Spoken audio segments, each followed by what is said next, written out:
guys, and welcome back to my channel. So today I'm using my laptop to record because I simply can't hold my phone up and show everything that I want to show.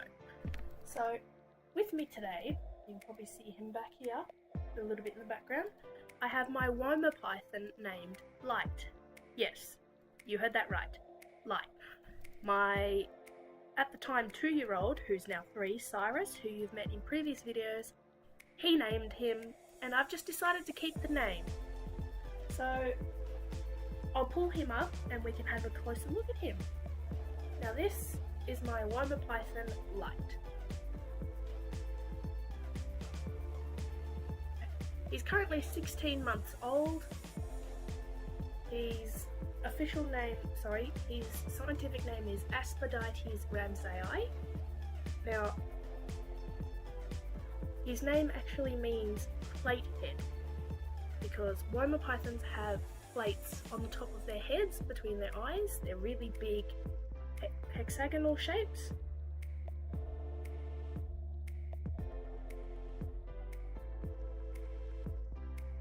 And my snake's really docile. Some people say Woma Pythons are really aggressive, but I completely beg to differ. I've never had an issue with this boy. The only time he has ever bitten me was when, before I was feeding him, in my old setup, the cords were inside the cage up the very top, and it was not a good idea with a snake. Even though he was probably half the size he is now, he actually bit me, and I'll insert the photo here. And it was because I touched the rat, forgot to wash my hands, and went to get him from the light cord and put him on the floor of his enclosure so I could feed him. Yes, I feed inside the enclosure because I feel like it's just easier for both of us. He doesn't have any chance of being stressed out because it's his home. And you know, you eat in your home, I eat in my home. He can eat in his home too. Now, at the current time, he is my only reptile, but at the end of this week, I'm going to be picking up a new reptile, which I won't be showing you guys until she's been quarantined and everything like that. So, but I am picking up a new reptile, and she will be coming to live with us next week. But if you follow me on Instagram, chances are you'll see her on there. Now, I don't post on Instagram much at all because I very rarely use it, but I plan on starting to use it more so that way I can get my channel out there. Now, with Woma Pythons, they like their heat to be between 26 and 32. Now that's a huge jump. That's 6 degrees difference. And my snake's never had a problem with it being that temperature gradient. I used to have his hot side at 35, but I know a lot of you are going to look and be like, oh, that's way too hot for your reptile, why do you do that? Well, he's an Uluru locale, so the red centre of Australia, where it is the hottest. Now, Woma Pythons do like to burrow,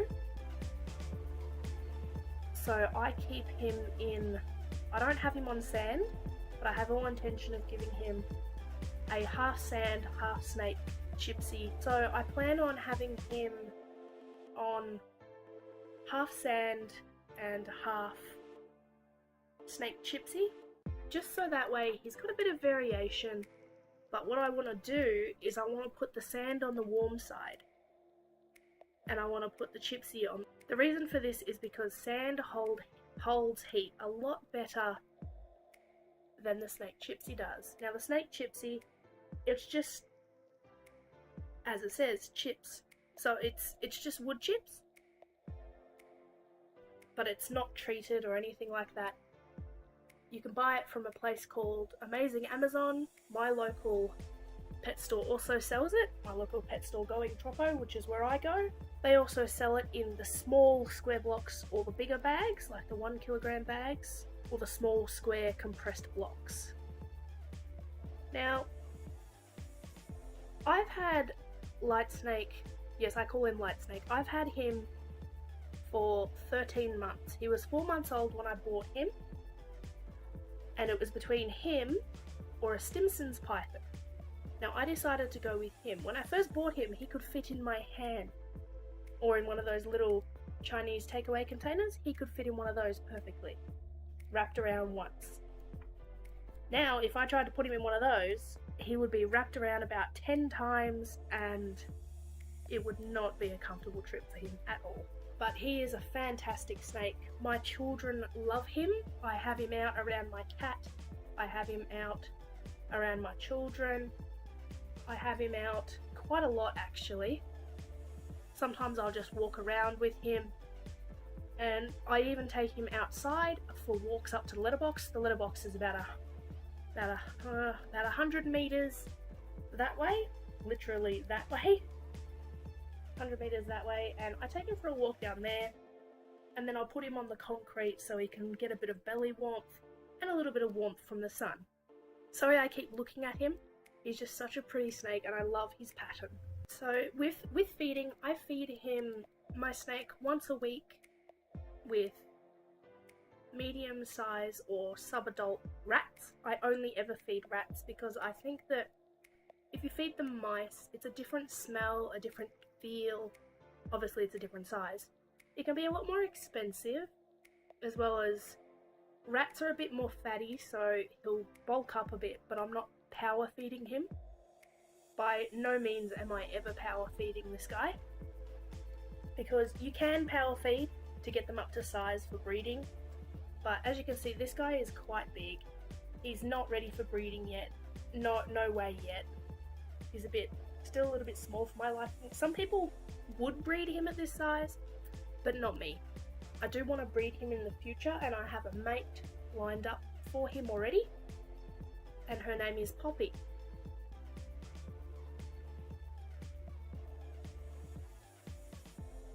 She's owned by a friend of mine who lives about an hour away. These beautiful, beautiful dark eyes, which I think are like, I kind of feel like they're bug eyes.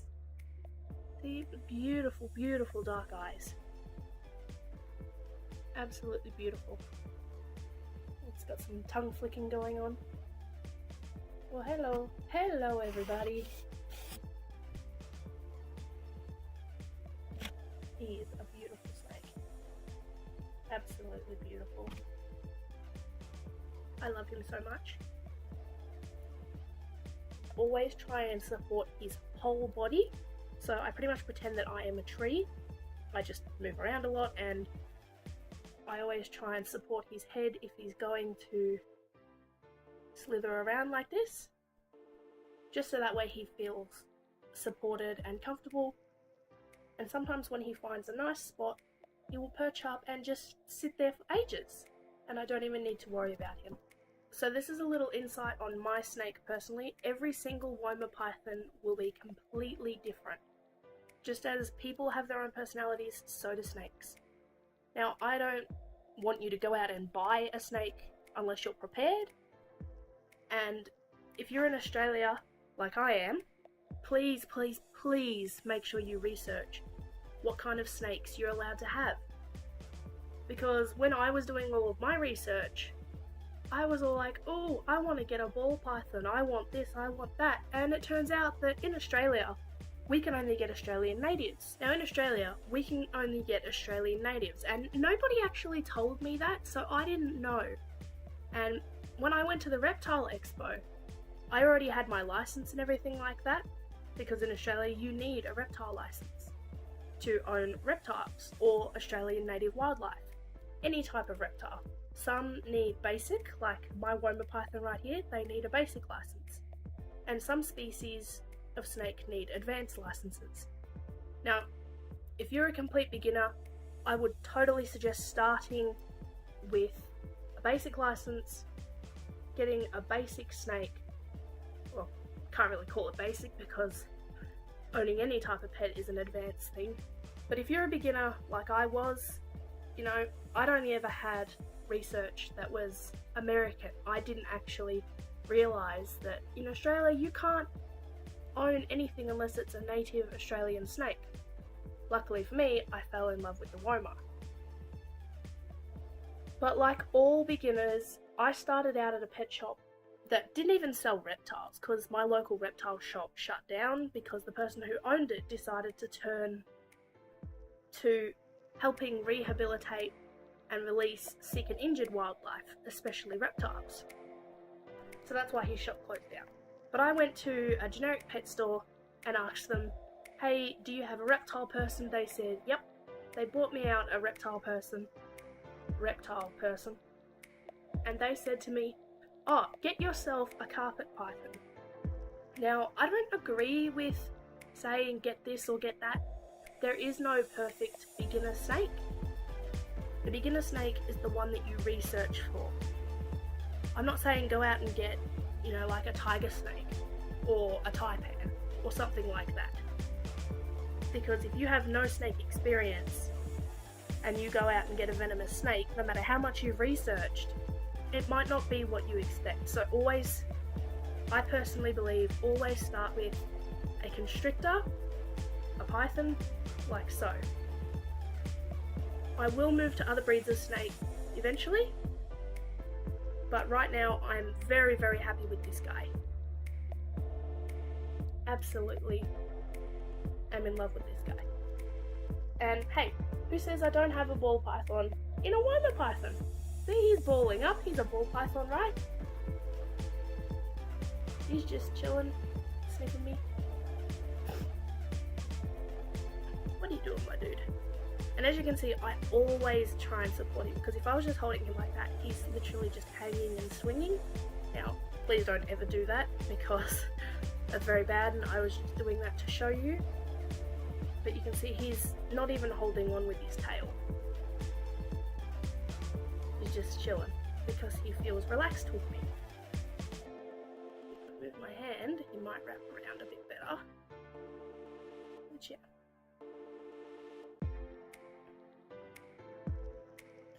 So I'm going to put him down and I'll give you a few little facts about the Woma Python. Now,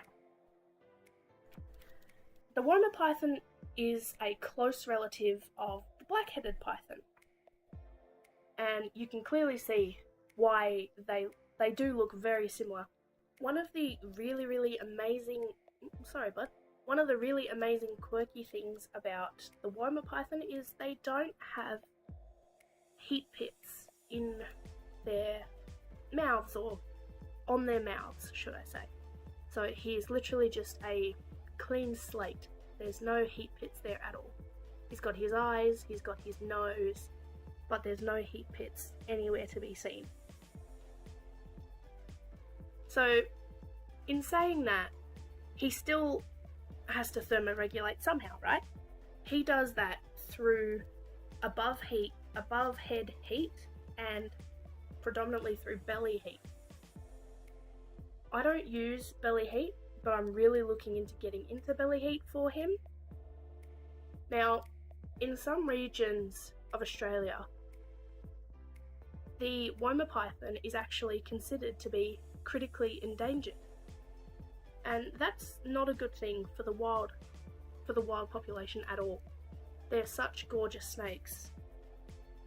But some people just don't like snakes, and that's fair enough. If you don't like snakes, then cool.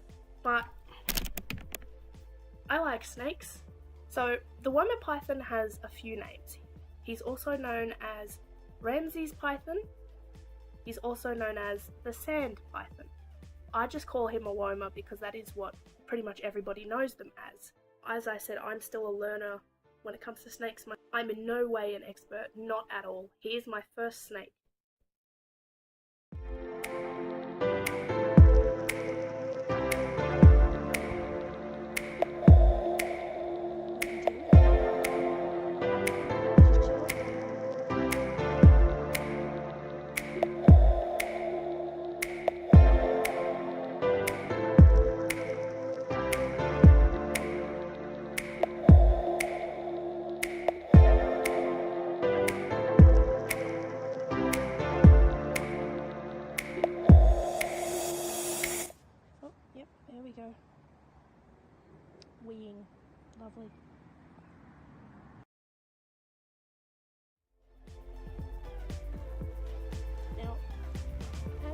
Woma Python moves, he actually raises parts of his body and almost glides across the floor instead of completely being flat on the floor, kind of like a snail. He actually raises parts of his body. The reason why Woma Pythons do this is because where they come from, the sand is very, very hot, sometimes 45 degrees plus. Now, if it's 45 degrees, you don't really want your belly on the sand, do you? So it's only understandable that he doesn't want his on the sand as well. That's why when he moves, it can look a little bit funny.